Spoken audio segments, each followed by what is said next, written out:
क्या बोला? तूने मेरी अभीरा को क्या बोला? तो प्रियांशु का बाप है, इसलिए मैंने सिर्फ तेरी गिरबान पर हाथ डाला। अगर तेरी जगह कोई और होता तो मैं उसकी हलक में हाथ डालकर उसकी जान निकाल देता।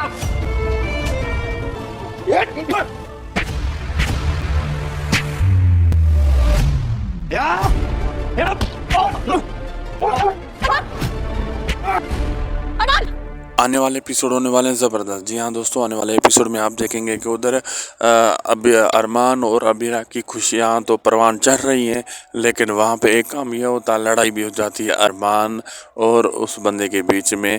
वो कहता है, अरमान उसको कहता है अबीरा से माफ़ी मांगा आपने, अबीरा मेरी अबीरा को आपने क्या कहा? तो वो कहता है कि अरमान मैं तो माफ़ी मांगूंगा लेकिन तू माफ़ी के लायक नहीं बचेगा। यहाँ अरमान उस पर लड़ाई करता है तो उसका टकला विलन अरमान को एक मुक्का मारता है, अरमान उसमें ढेर हो जाता है। तो यहाँ पे लड़ाई बहुत फैल जाती है। अब आगे देखना मज़ेदार होगा क्या क्या होने वाला है, क्योंकि पुतार उसमें भी खुशियाँ लौट कर आ चुकी हैं। आप लोगों को हमारी वीडियो अच्छी लगी तो लाइक शेयर सब्सक्राइब करना न भूलिएगा। मिलते हैं आपसे अगली एक ज़बरदस्त अच्छी वीडियो में।